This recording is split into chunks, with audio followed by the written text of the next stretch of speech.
This video is brought to you by MUBI, a curated streaming service dedicated to elevating great cinema from around the globe. Get a whole month free at MUBI.com/thetake. Austin Butler is a serious contender, not just for the 2023 Best Actor Oscar, but for doing the absolute most when it comes to his method acting. Nearly 2 years after Elvis wrapped filming, Butler retained the King's thick Mississippi drawl. I just am so grateful right now. I cannot believe I'm here right now. Setting aside what we all might feel about that, let's take a beat and just imagine if an actress did this. Yes, Austin Butler has been mocked on social media. Still, let's face it, the guy's still getting awards, praise from the Presley family, and puff piece after puff piece. I know you had said that, because you were so dedicated to this role, you really didn't see your family for like 3 years. But if a female actor didn't see her family for 3 years, cried on set, spent all day every day obsessively listening to recordings of their own voice, and carried on in their character's accent for more than a year, let's be real, she'd be called insane. In fact, method acting in general is mostly reserved for guys, and that reflects how male actors' performances have historically been taken more seriously, and they've been allowed to take far more extravagant liberties for the sake of their art. Here's our take on how a woman could never get away with Austin Butler's style of method acting, and how that exposes a bigger double standard. Austin Butler is rightfully getting his flowers for a star-making performance as Elvis Presley. It almost seemed like he was born to play this role. Even his ex, Vanessa Hudgens, thought so. Babe, you need to play Elvis. Except for one tiny detail. Butler was born in Anaheim, California. So how did he turn from this I'd seen it before and it was all in pieces and stuff. to this? It was the most intimidating thing I've ever done. A little thing called method acting. After being cast in the coveted role of the King in July 2019, Austin Butler, then a relative unknown, decided to throw himself wholeheartedly into the role. Elvis was supposed to start shooting in March of 2020 in Australia, and when it was delayed, Butler decided not only to stay in Australia, but also to stay in character. While quarantining, Butler pinned photos of Elvis's life all over the walls and used his alone time to work on the all-important Elvis voice. He memorized interviews, speeches, and repeated them until they sounded exact, but that wasn't the only way he showed his dedication. I had months where I wouldn't talk to anybody. And when I did, the only thing I was ever thinking about was Elvis. But turns out that level of intense preparation and intensity has downsides. According to Butler, his body began shutting down after wrap, forcing him to be bedridden for a week. He also couldn't shake the character. When he arrived for his next role, director Cary Fukunaga said that Butler was still very much Elvis. As the world would soon learn, Butler just kept on going with the voice, and the internet began to notice. Austin Butler's playing the new Elvis, but he's like still in character. After months, Butler finally admitted that maybe he sounded a little different. I don't think I sound like him still, but I guess I must because I hear it a lot. Even his dialect coach chimed in, saying that because he spent 3 years in the voice, it could be there forever. But at the same time, he was earning rave reviews for his performance and commended for his dedication. Elvis's own family were thrilled with the method details he captured of the real person. About 3/4 into the picture, I'm going, this is amazing. He had Elvis down to a T. In February, Butler won the Golden Globe and sounded like this while accepting the award. Elvis Presley himself, you were an icon and a rebel. He also won a People's Choice Award, was nominated for a Critics' Choice Award, and entered the running for the Oscars, SAG Awards, BAFTAs, and even the Grammys. The performance and the method became deeply intertwined and deeply respected. To understand why, here's a brief history of method acting, how it became synonymous with prestige and acting as art, and how it got twisted up with masculinity. Powerful performances from method actors and beyond can always be found on MUBI, plus innovative work from iconic directors and emerging auteurs that you won't see anywhere else. Like the Pusher trilogy starring Mads Mikkelsen, a thriller that shows us the dark underbelly of crime in Copenhagen. Or if you're looking for something a little sweeter, check out Before Midnight, the third installment of Richard Linklater's masterpiece Before trilogy. Ethan Hawke and Julie Delpy give stunning performances in this romantic drama, and you can stream it right now on MUBI.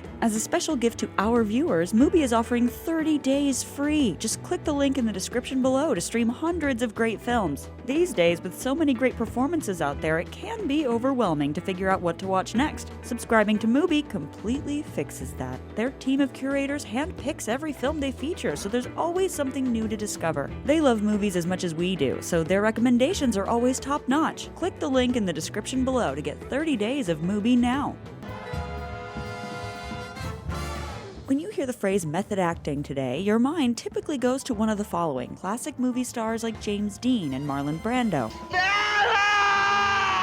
young guns of Hollywood's Renaissance like Dustin Hoffman and Robert De Niro. You talking to me? Or the modern actors who have taken method acting to the extreme, like Succession's Jeremy Strong, or Suicide Squad's Jared Leto. But to understand how we got to Austin Butler permanently altering his vocal cords, we have to step back in time. In 1906, Russian director Konstantin Stanislavski compiled a series of his acting techniques into what he called the system. Stanislavski says the fingers are the eyes of the body. In basic terms, Stanislavski believed that actors should experience and feel what their character is going through. He taught actors to find motivations for the character and to use their own memories to draw out a true emotional response. That is an actor's job.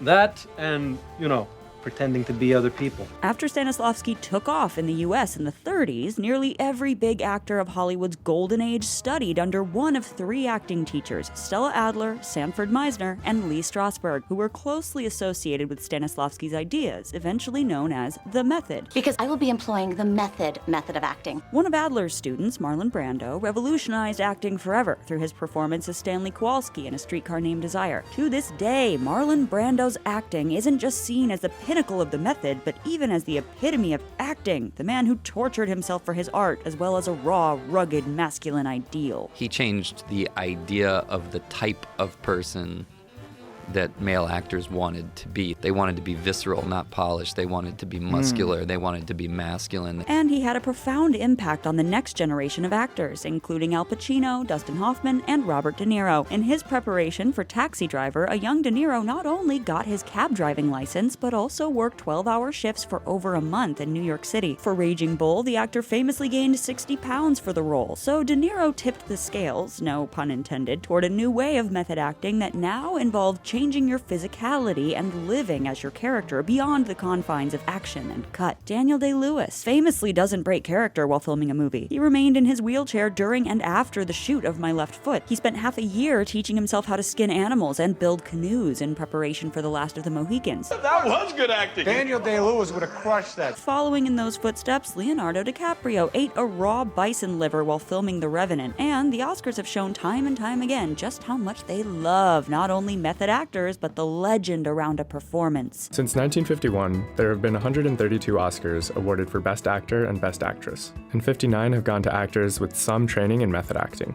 And 33 of these Oscars specifically went to actors who used method acting techniques to prepare for the role. But one can't help but think that if Meryl Streep kept speaking like Miranda Priestley, if Claire Foy kept speaking in received pronunciation, or if Margot Robbie kept her thick Brooklyn accent, the public would see them as mentally unstable instead of a bit extra in a charming and endearing way. So where are all the female method actors?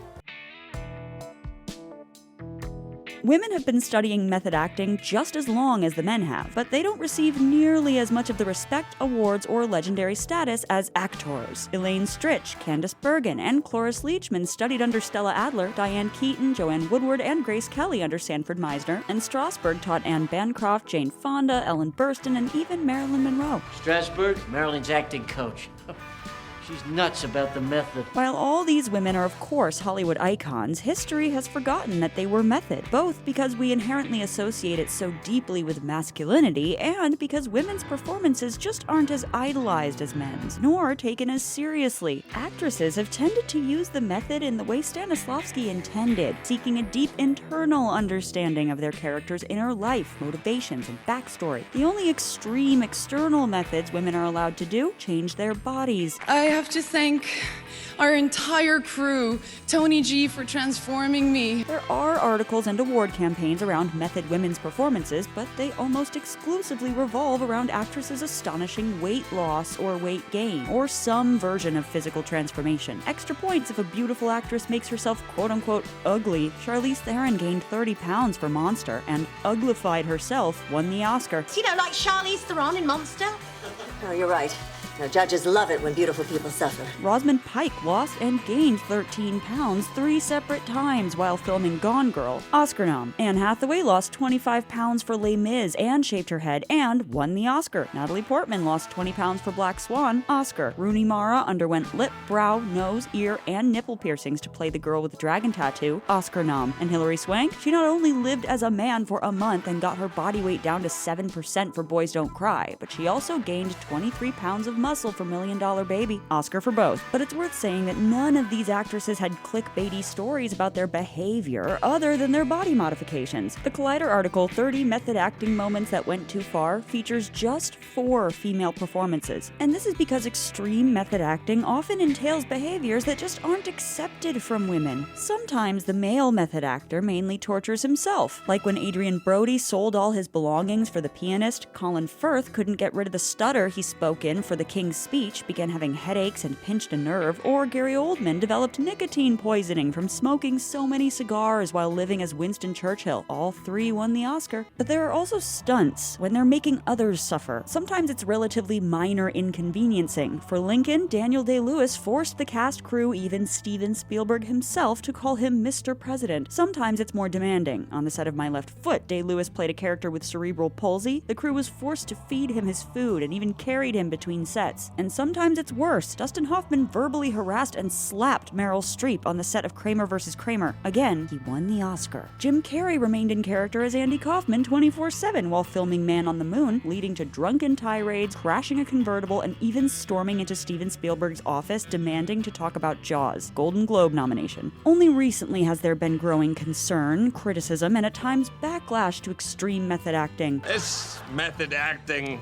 exercise is becoming tedious. When Jared Leto terrorized the crew and co-stars of Suicide Squad with hijinks, including gifting Margot Robbie a live rat, sending a dead hog to castmates, and handing Will Smith an envelope full of bullets, this was pitched by the PR team as evidence of his work ethic and genius. But the story didn't quite land that way. To many, the behavior came across as self-indulgent and self-important, if not disturbing, and Leto's heavily cut-down performance wasn't gushed over. In December of 2021, Jeremy Strong's method acting received a huge online backlash after a condescending New Yorker profile described examples like Strong reportedly wanting to be hit with real tear gas in a crowd of extras while filming the trial of the Chicago 7. Even his Succession co-stars seemed to exude some judgment and concern. He does get obsessed with the work, and I worry about what it does to him. Brian Cox has even quoted Laurence Olivier's famous quip to method adherent Dustin Hoffman, "Why don't you just try acting, my dear boy?" Still, while Strong faced ribbing on social media, he also got a lot of people criticizing the article and coming to his defense, including big stars like Anne Hathaway, Aaron Sorkin, and Jessica Chastain, and he won a Golden Globe just a month after the profile came out. So the only real consequences any male method actor has faced is occasionally being made fun of online. It's easy to imagine a woman being fired for Jared Leto's Suicide Squad stunts. Women have been blacklisted for far less. The fact is, today's actresses have 2 jobs: to perform as their character when the cameras are rolling, and to perform as a level-headed woman while they're not. To be labeled difficult is a death sentence for an actress. At the time when I was sort of